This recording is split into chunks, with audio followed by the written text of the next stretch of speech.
Welcome to Food for You and the Planet, a fresh new podcast that explores healthy and environmentally sustainable food solutions. This podcast is brought to you by Healthy Plan Eat Online Farmers Market. I'm Dr. Rosemary Ostfeld, and I'm your host. Together, we'll hear from leaders in environmental science, agriculture, medicine, nutrition, entrepreneurship, and more. Today's episode features Dr. Caldwell, Esselstyn, and Brian Hart. Dr. Esselstyn directed the Heart Disease Prevention and Reversal Program at the Cleveland Clinic Wellness Institute, where nearly 2,000 patients have participated in his program. He is a graduate of Yale University, Western Reserve University, earned a gold medal in rowing at the 1956 Olympic Games in Australia, and was an Army surgeon during Vietnam and was awarded a Bronze Star. He has published over 150 scientific journal articles and is a fellow of the American College of Cardiology. Brian Hart is the executive director of the Esselstyn Family Foundation. He has a master's degree in education and social work. He's an educator and former Outward Bound instructor, wilderness EMT, chef, middle school principal, and carpenter. He is an ultra marathoner and plant-based athlete. He leads the Esselstyn Family Foundation and partnering with other nonprofit and community-based organizations to offer free programming related to plant-based nutrition. Essie and I are here. All right, so we'll start off with some questions for Dr. Esselstyn. So can you share what inspired you to become a doctor? My father was a general surgeon, and that kind of lifestyle was impressive to me, what he was able to do. But I really wasn't quite sold on it until I began to tell myself it was something I always regret if I didn't at least try to go through medical school. So that didn't sound very strong, but that's how it actually got started. But then things began to really take shape after I finished my medical school and my residency training. And after I finished my tour in Vietnam and got back, I was offered a position on the staff of the Cleveland Clinic in the Department of General Surgery, where I eventually became chairman of the breast cancer task force. And it was in about 1979 or 80 when I became increasingly disillusioned with the fact that for no matter how many women I was doing breast surgery,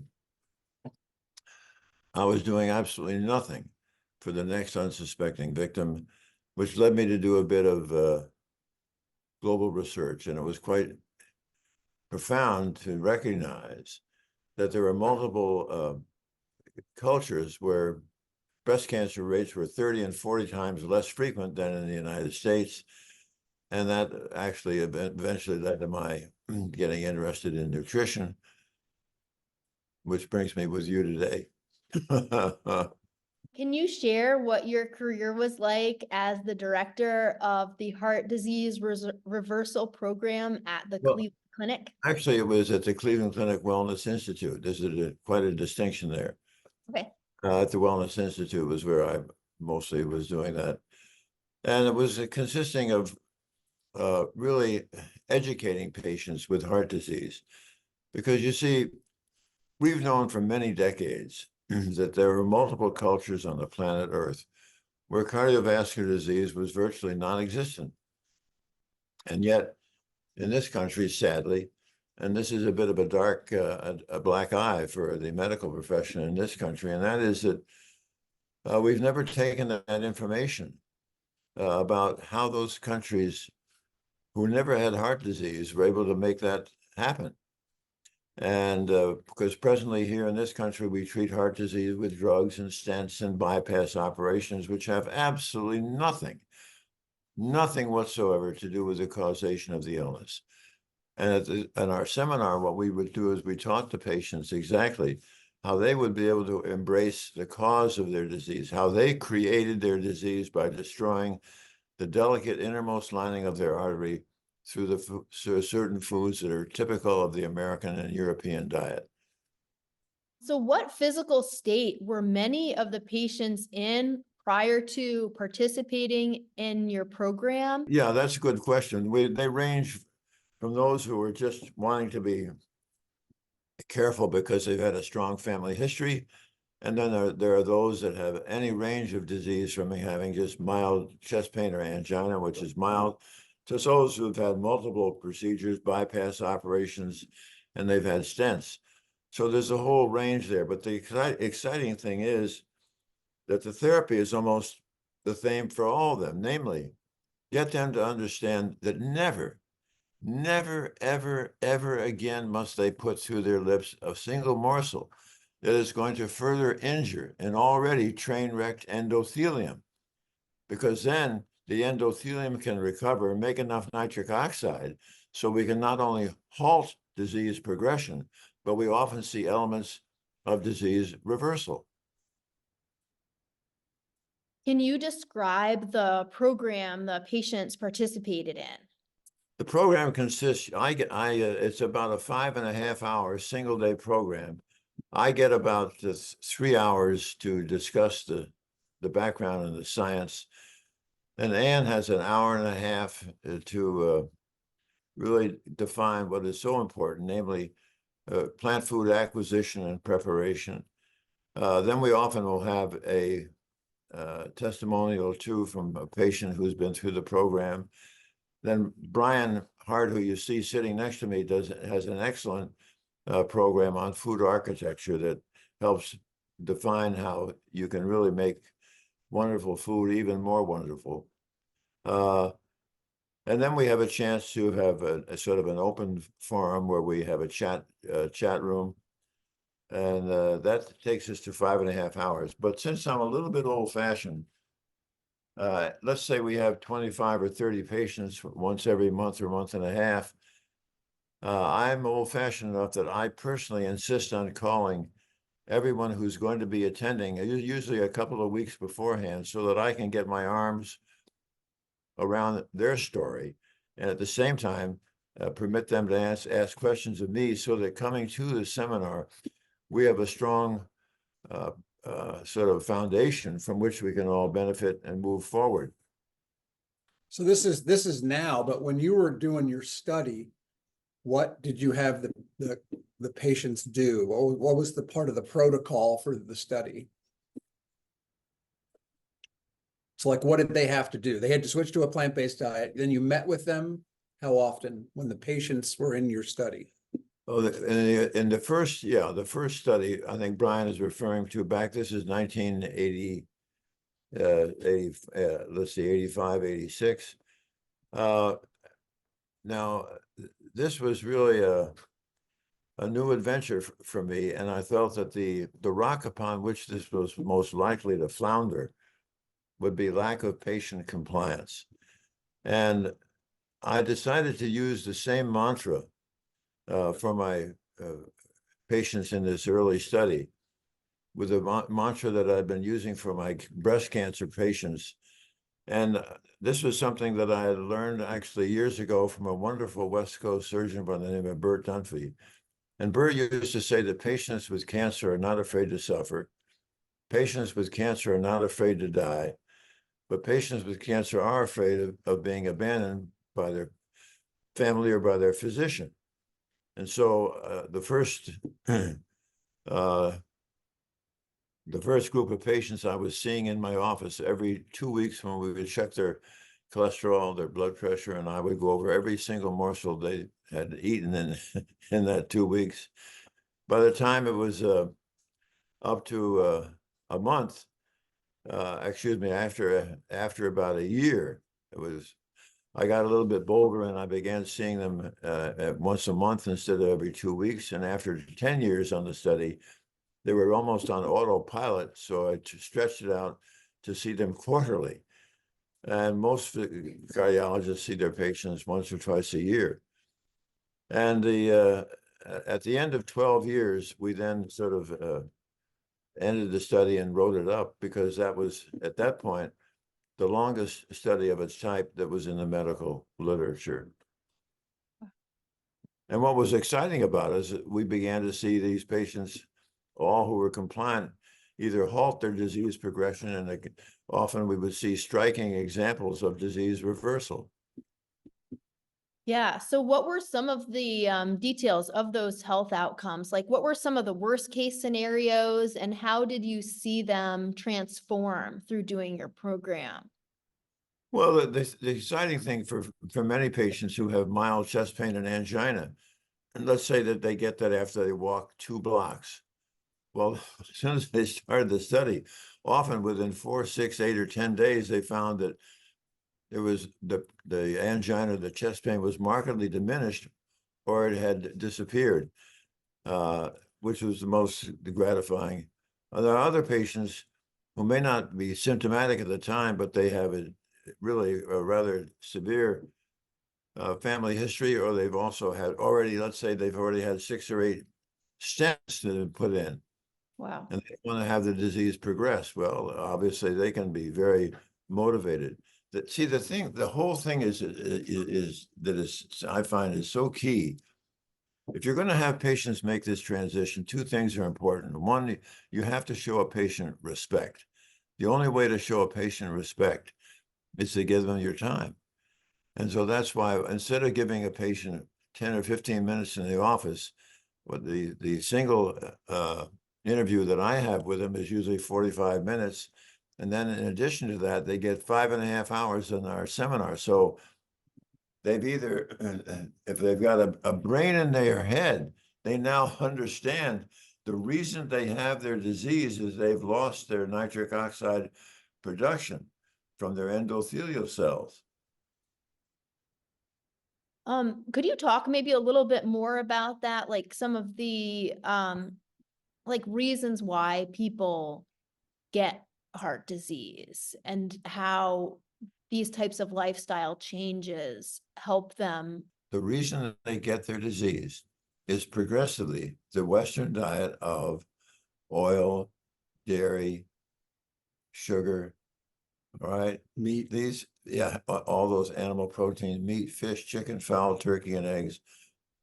When all those foods progressively destroy the capacity of the endothelial cell to make nitric oxide. That's the key that they have to get. Nitric oxide is your protector. It is made by the innermost layer of the artery. That's great. Yeah, that's good.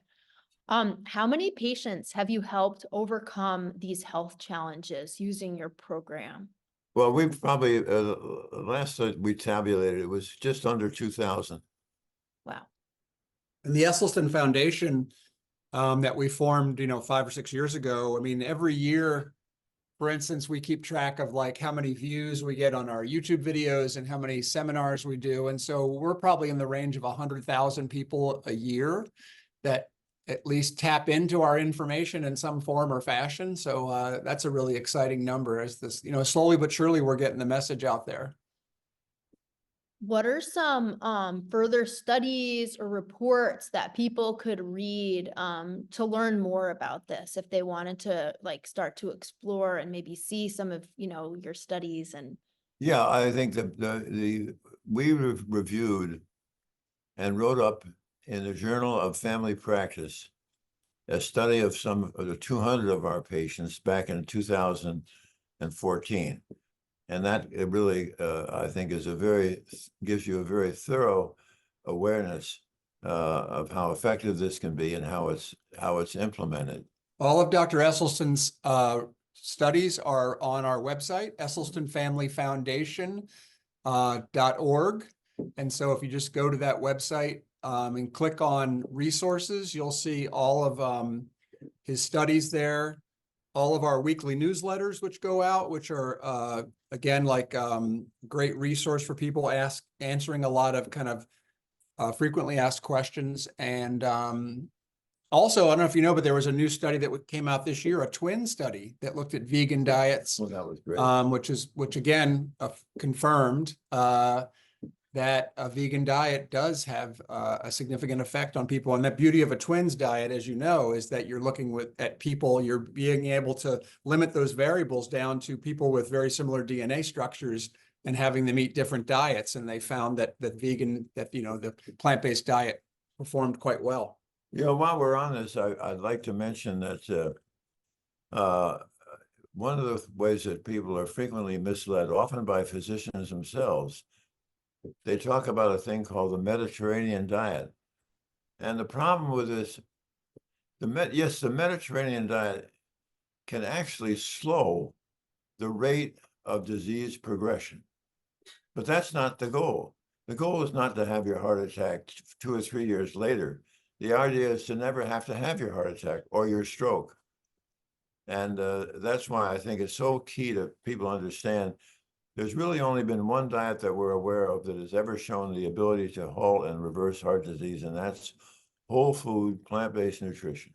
And you have to remember too that the Leon Hart study proved that people on the Mediterranean diet, 25% of them went on to have further coronary events. So that's one of the reasons Dr. Esselstyn often gets charged with being so strict is in eliminating oil, because oil is a big part of the Mediterranean diet, but yet 25% of the people go on to have further coronary events. And that's, as we always say, we like to help people eradicate, at least halt, or if we can eradicate the disease, not just shoot for 25, 75%. It's not a great grade in our book. Often when I'm counseling patients, I'll find that it's so key that they understand the reason that my program succeeds where others fail is that nobody else is as mean as I am. That's funny. So when some people try to remove meat and dairy from their diet, they state that they might feel tired or they're concerned about nutritional deficiencies. So what are some ways that people can ensure that they're receiving all the right nutrients? If people are feeling these ways, like what are some things they might be missing? And are there foods that they can focus on getting to avoid any potential deficiencies? Well, I think the foods that we like people to think about having a generous and reasonable portions of are foods such as whole grains for your cereal, bread, pasta, rolls, and bagels, 101 different types of legumes, lentils, and beans, all these marvelous red, yellow, green leafy vegetables, white potatoes, sweet potatoes, and a whole variety of fruit. Now, there are blood tests you can get if you want to measure the, but it's interesting. Recently, in some of the major scientific journals, I think this came about because so many people are diving into multivitamins and all kinds of supplements, and that the legislation on those products is really very terribly astray from what it used to be. And now, there's no guarantee that what is put in those supplements is what the label says. And then, believe it or not, at times they can be dangerous. So that these panel of experts feel that if patients would get the usual, really a complete variety of healthy foods, that's really the safest way to make it happen. I happen to feel that it is important, and it's not expensive, and it is safe to get a daily dose of B12. Yeah, B12 and D are the only supplements that we take. D, because we live in Cleveland, Ohio, where the sun only comes out about 6 months a year. And then B12, and there's research evidence to suggest that every person, no matter if you're an omnivore or a plant-based eater, that should be taking B12, because as you know, I know I'm preaching to the choir, but our food systems have become so clean, and then we're using all this antibacterial soap and all these things that now most people are B12 deficient. So everybody should be taking B12, and then D, because again, we don't see a lot of sunlight in Cleveland. So those are our two supplements that we take. But I think to your question about I think that when a plant-based diet, people often need to remember that they need to eat a little bit more, because they're eating foods that aren't as calorie dense as, say, dairy products and meat. And so, and because we're a low fat diet, we're not a no fat diet, but we're a lower fat diet. You just need to eat a little bit more. And sometimes people will say they get hungry or they feel famished, but I think this notion of feeling depleted because they're not eating meat or dairy products, I think is really more psychological than it is anything. I mean, as we know, dairy products and meat have nutritional value. It's just they're wrapped in a really problematic package because you're getting all that saturated fat. You're getting, you're getting no fiber. You're getting all that saturated fat. You're getting, not to mention, the fact that meat, and especially fish, has tons of all kinds of environmental toxins. And then you get into like the TMAO and these other things that are in meat that promote inflammation. There's just a problematic package. So we like to think of it as giving our bodies, I think the best metaphor I've ever heard for eating well and eating plant-based is think of your body as a race car, is that you can eat low quality foods and still run your engine, but it's not going to run as efficiently and as optimally as you can if you're eating what we would call a high octane fuel, a fuel that's pure, cleaner, and is chock full of vitamins and minerals. I don't think there's any diet out there that's going to say eat fewer vegetables and fruit, because there's just so many vitamins and minerals and antioxidants and all that great stuff. So we like to think we're optimizing that. And I think a lot of times when people talk about diet, they often get freaked out about what they're giving up. But we like to think of trying to flip it a little bit and think more positively, like think of all the amazing, we are maximizing our nutrients by eating all these, leafy greens and these fresh vegetables and all these things. And so we're really getting more of this good stuff versus people often think like, oh, you're giving up all this stuff. Well, don't worry about that. Let's think about optimizing and getting all the good stuff. Yeah, so Brian, I have some more questions for you. So can you share a little bit about what the Esselstyn Family Foundation is and the type of work that it does? Sure. So about 6 years ago, we decided to start the Esselstyn Foundation, and we are a 501c3 publicly supported charity.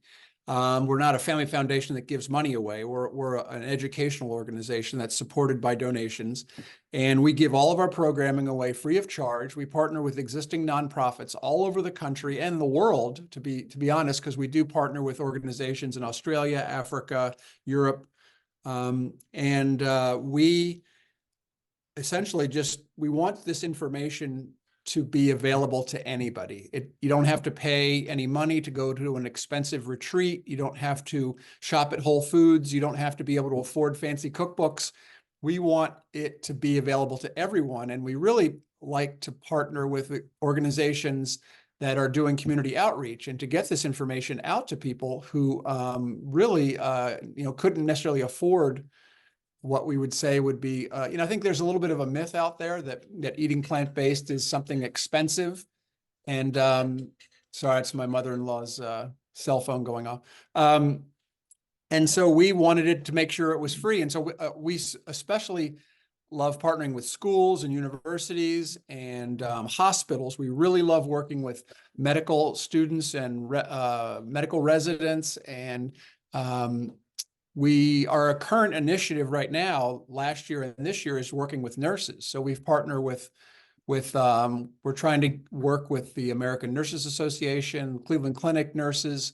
We've actually partnered with Chi Eta Phi, which is the National Organization of Nurses of Color, and so again, we're just trying to get the information out there to as many people as we can. We always say if you can fill the room, and that means virtually, usually, we will talk about plant-based eating with anybody. And again, like I said earlier, when you and I were talking at the beginning, that we really specialize, I think, in transitioning. How do you transition? Because Dr. Esselstyn can provide this amazing body of information and research, and which is really the foundation of like the why, but then there becomes the how, and behavior change and all the stuff that's mixed up with that. Like, how do you actually take all this amazing research and transfer it into lifestyle change? And that's where I think we really are good. So can you tell me a little bit more about what a plant-based diet looks like? And Sure. how is it different or maybe similar to vegetarianism or veganism? Like, tell me a little bit more about what it actually is. Yeah, I think we can define our terms. So, vegetarian is a pretty loose term. Often people will eat eggs and cheese. And so we don't eat any animal products at all. And for reasons that Dr. Esselstyn already mentioned, I mean, for one, the number one source of saturated fat in the American diet is cheese. So there's tons of saturated fat, lots of other problematic stuff.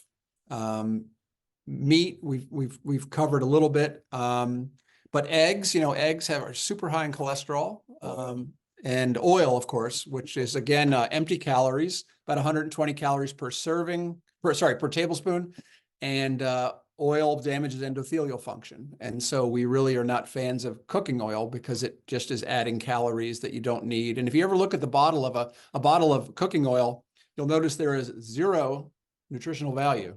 There's calories, but there are no minerals, there's no vitamins. And so we're not fans of that. So really, as Dr. Esselstyn mentioned, whole grains are kind of the core. We love leafy greens, as many different colors. We say eat the rainbow, eat as many different colors of vegetables as possible because you're getting lots of different types of phytonutrients and vitamins and minerals.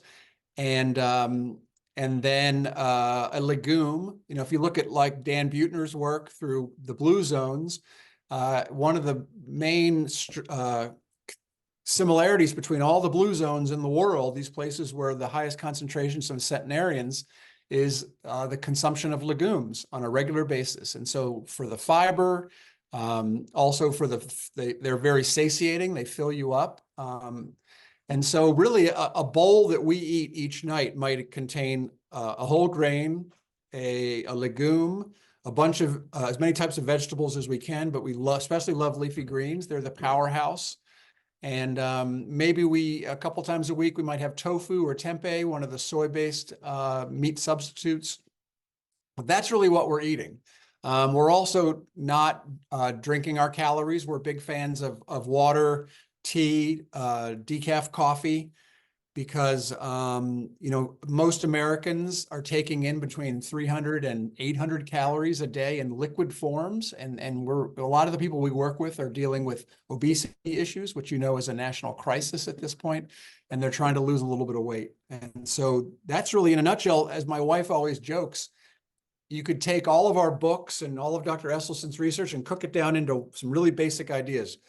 One is no meat, no dairy, no added oil, minimal salt, minimal sweet. There you have it. So aside from the health benefits that you have talked about, and maybe both of you can answer this, what are other reasons why people may want to choose a whole foods plant-based diet? Well, again, as we look increasingly at the environment, it's especially at what is going on with the climate. Well, there's no question that the exhaust and from the cars and the trucks and the airplanes and the ships are contributing to this CO2 overload. The thing that really is quite fascinating is the contribution that is made, which apparently some people feel is as high as 87%, is the gases that come from livestock. And not only that, but when you think about the fact that I gather that within the last 10 or 15 years, the American consumption, for instance, of chicken has gone up 100%. Well, that requires that the chickens have to be fed. And apparently when you're feeding chickens, the grain sources are greatly, shall we say, really putting a strain, believe it or not, on the water supply. This is also greatly seen when you look at, with all this cheese that America is eating, also it's gone up several 100%. You've got to get that milk, and how to get that milk, you got to get the cow, and the cow has to be fed, and the cow is fed to make milk. And apparently the crop they favor is alfalfa. And alfalfa, again, is a highly water intensive crop. So there's all these other wrinkles that when you start putting out people eating meat, think of all the nitrogenous waste. Where does that go? Into our waterways. Yeah, it's problematic. So they really, and that's just the beginning of the spin-offs. If you talk to somebody who really takes this on as a passion, it really is really rather frightening how an animal-based food supply system is so dangerous, not only for our health, but also for the dangers for the health of the planet. Yeah, I think, if you do any basic research, you find that the footprint on animal agriculture in terms of carbon footprint is just wildly, it's so big compared to farming of vegetables. And even, sometimes, like for instance, water use in almonds, you see that in the news sometimes. Oh, almonds, the water use on almonds is extravagant. Well, if you actually look at the comparison to beef production versus almonds, it pales in comparison. So I think, again, it's like compared to what? Well, and what's so crazy is that the world's meat consumption is slowly but surely climbing, which is really so challenging and worrisome for us, because as China and India develop a larger middle class, and again, rising tides are floating boats, and so people are becoming more economically comfortable. But sadly, what happens often when people do that is they start eating more meat. And so it's really critical. If you read any of the research on things you can do to sort of lower your carbon footprint, fly less, drive less, but actually a plant-based diet has a significant impact, and you can really make a difference by simply changing what you eat. I mean, that's one. I mean, the animal rights piece, we're not, we don't lead with that. We talk about it occasionally, but I think the best way to think about it is, if you really do some research on the animal agriculture system, it's not a compassionate system. Factory farming is very problematic on a number of ethical levels. And though we don't talk about that much at the Esselstyn Foundation, we really focus on health. If you do research on that, you won't be happy about what you find. It's really quite a sad situation. So for people who, maybe they are a big meat and dairy eater right now, like what are some changes that people could start to make? It seems like some people might not be ready to take the leap, so what are some ways people can just start to explore a whole food plant-based diet? Great question. So the Esselstyn Foundation, we have a presentation called Fresh Start, with the intro to plant-based eating. And so if you're ever interested in having us present that for you, we'd be happy to partner with you. And really, we talk about an acronym called START, STARTT. That's our little special acronym. And so, because a lot of times for people, as much as we would love everyone to go cold turkey, cold kale, if you will, and drop meat and dairy right away and go right into it, because we want people to lose their craving for these fatty foods. But we know that for some people, change needs to be a little slower and more incremental. And so what we suggest, so our START acronym stands for S, start with oats. If there's one thing you can do this week to move in that direction, is trade out your breakfast for oats. Just eat oats in the morning. So oatmeal with a bunch of different colored berries, fresh or frozen. That's a great way to start. And you're getting rid of all the eggs and the hash browns and all the stuff that most Americans eat for breakfast, which is wildly unhealthy. And then T stands for taste the rainbow. So we want people to add as many different color fruits and vegetables to their meals and their snacks, whatever that means, cooked, fresh, whatever it is. Just try to get as many different colors on your plate as you can. A is add legumes. Legumes, we love legumes. The more that you can get them into your diet, again, because of the fiber, not to mention all the nutrients, and you'll realize, there are over 23,000 different species of legumes and peas and lentils in this world, yet Americans probably only eat 4 or 5 different types. So there's just so many different kinds. So R is rely on water, is to really get rid of these super sweet juices and beverages, whatever it is, caffeinated teas and things, like cold teas with lots of sugar, all that stuff. Just drink water, tea of some sort. We're big fans of green tea if you can. Decaf coffee, just skip all those extra loaded calories. A coffee with lots of cream and chocolate and all these mocha frappuccinos and things. It's just calories, calories, calories.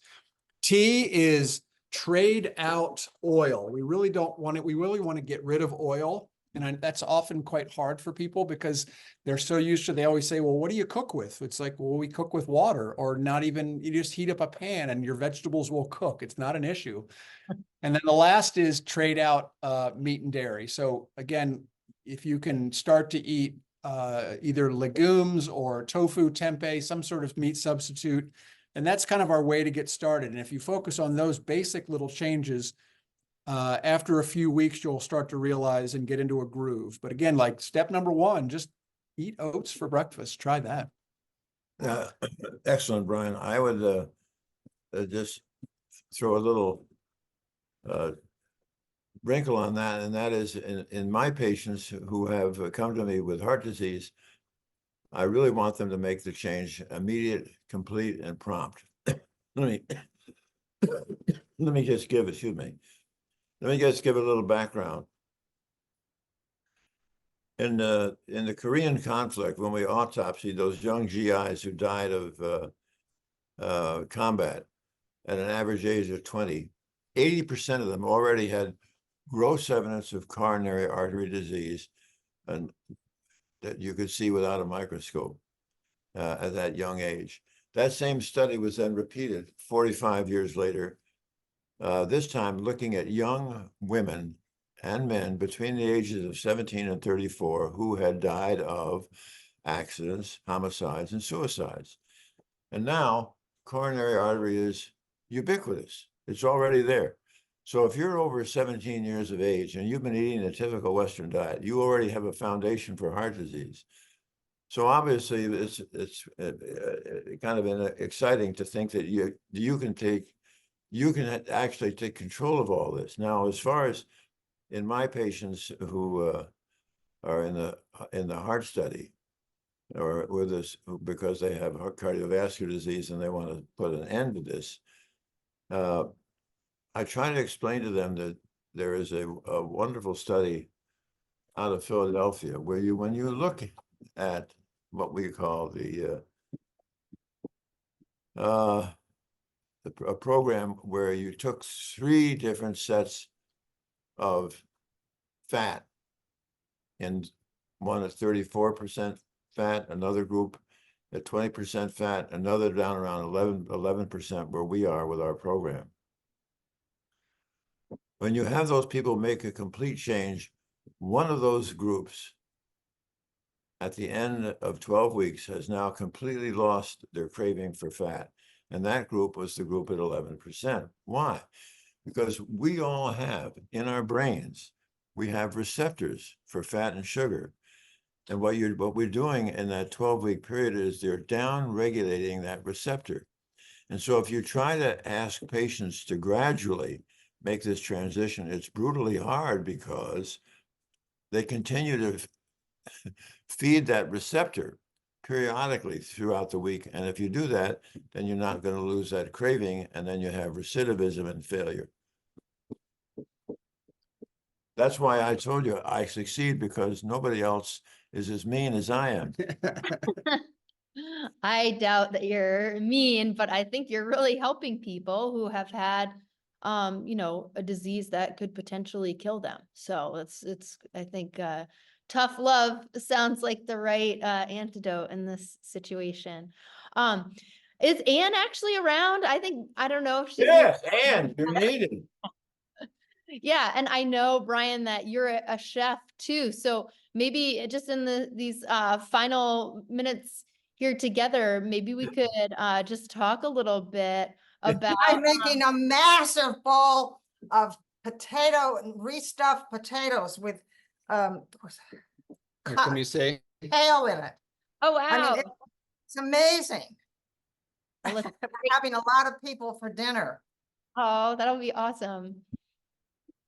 So yeah, what are some foods that people might want to try, like right out the gate? What could be a great maybe first whole foods, plant-based meal that someone could, Well, feel I like think- they're full and love it? Rice and beans. Oh, yeah, no question. Rice and beans is absolutely so addicting. It's terrific. I think when people are first transitioning, if they're not already plant-based, I think you want to stick to things that are recognizable. And I think what we suggest often for families, especially where you have some members of the family who are really want to go whole food plant-based, and maybe some are plant curious, and then some are not interested, is you make that kind of Chipotle style build your own burrito situation where it's easy to add and subtract. And so that's, especially with kids, that's a great way to start. Just make up whatever it is you're going to have: black beans, some salsa, some greens, maybe a little guacamole. That's a great start. I mean, But you have no chicken and no cheese for them to try. They have to figure out what is there that they'll eat. Yep. And I think, again, like pasta with marinara sauce and a bunch of steamed veggies, that's a great, easy. We have a presentation coming up in January for the Esselstyn Foundation. We do public presentations once a month, and it's called 15-minute meals. And I think, for the busy person out there, which most of us are very busy these days, is, what are something you can bang out in 15 minutes? And our favorite at our house is polenta, which is essentially corn grits, black beans from a can that have just been warmed up, and then steamed greens You or warm fresh them greens. under hot water. Yeah, you can even warm them under hot water if you want, if you're really feeling lazy. Baby potatoes is another one that we rely on a lot in our house. Just baking some baby potatoes, using that as a base, and then piling on whatever we want. So it's going to be a bunch of different veggies. Maybe it'll be some tofu. I don't know. What else would you suggest, Ann, as like a simple, easy get started plant-based Well, meal? I think there's lots of burger type things. I mean, our personal, Essie just said the other day, his personal favorite is a portobello mushroom burger, where you just bake the mushroom With barbecue sauce. and then you fill it with, it's got arugula, tomato, sprouts. So it's really a salad inside that, and it's delicious. Your thoughts, Bono? Cool. Well, this has been really fun to talk to you all, and exciting to hear about whole food plant-based diets and how it can really help reverse heart disease. And thank you so much for being part of the Food for You and the Planet podcast. Yeah, and don't forget type 2 diabetes. I mean, we work with people during these health immersions where we take them away for 5 or 6 days to a place where we feed them only whole food plant-based. And we have people who are on diabetes medication that 3 or 4 days into the immersion, they have to start regulating back their diabetes meds because, type 2 diabetes and plant-based, the reversal is common. So again, it's not just heart disease, then we could also talk about autoimmune diseases like rheumatoid arthritis or MS and different things like that. It's really kind of sad. Interestingly, it's becoming kind of the diet that has shown to be able to reverse a number of different situations. Another thing about food, I just think people have to try new things because your taste changes so much. It's shocking how your taste changes. And so, I personally don't make any move toward what people want. If we have guests, it's what we're serving. and I urge them to try things because it's surprising how you like things when you never have tried them. Anyway.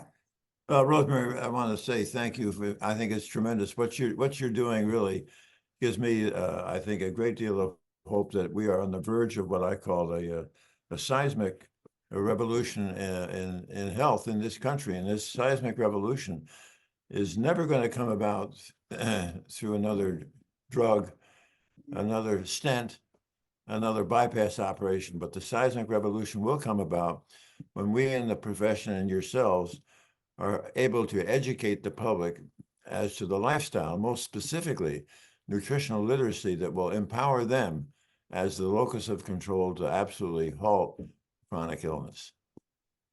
Thank you so much. Thank you, guys. Absolutely.